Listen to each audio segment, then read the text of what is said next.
একটা দিই। আর আমার গিলু মাখাও কমপ্লিট। গাইস আমার কিন্তু একদম হাই গাইস, আসসালামু আলাইকুম। কেমন আছেন সবাই? আশা করছি ভালো আছেন। তো আমি আবারও চলে আসলাম আপনাদের মাঝে। তো এখন বাজে সকাল 11টা। তো এখন থেকে আমি বাসার কাজ করা শুরু করব। তো চলেন আপনাদের সাথে তা শেয়ার করি। তো গাইস দেখেন এখানে আমার ননদ ওই এইটা নিয়ে কি দুষ্টুমি করতে আছে।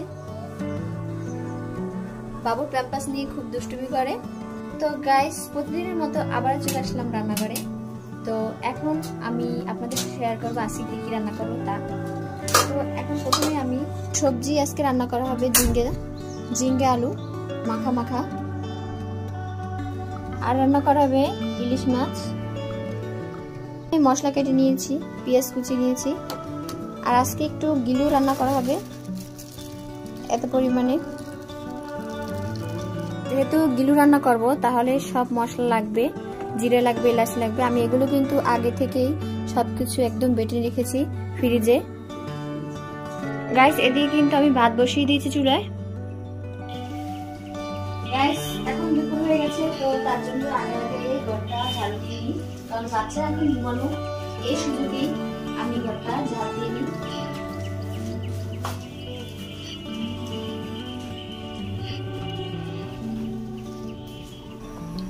গাইস ইলিশ মাছটা এভাবে মেখে নিয়েছি, এখন এক একটা দিয়ে দিই।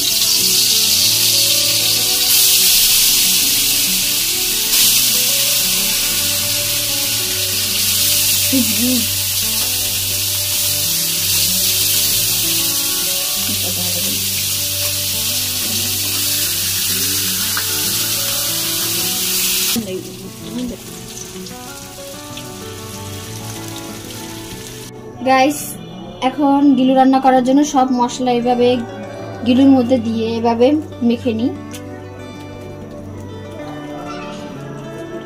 আর কড়াইতে তেল দিয়ে নিয়েছি, আর আমার গিলু মাখাও কমপ্লিট।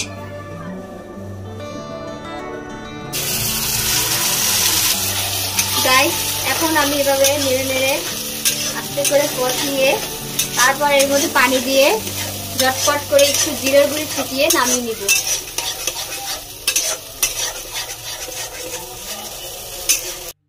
গাইস আমার কিন্তু একদম রান্না বান্না সব কমপ্লিট। তো ওর বাবাকে বাদ দেওয়ার জন্য সবকিছু রেডি করে নিয়ে এসেছি। তো গাইস আজকে ভিডিওটি এখানেই শেষ করে দিচ্ছি। আশা করছি আপনাদের ভালো লেগেছে।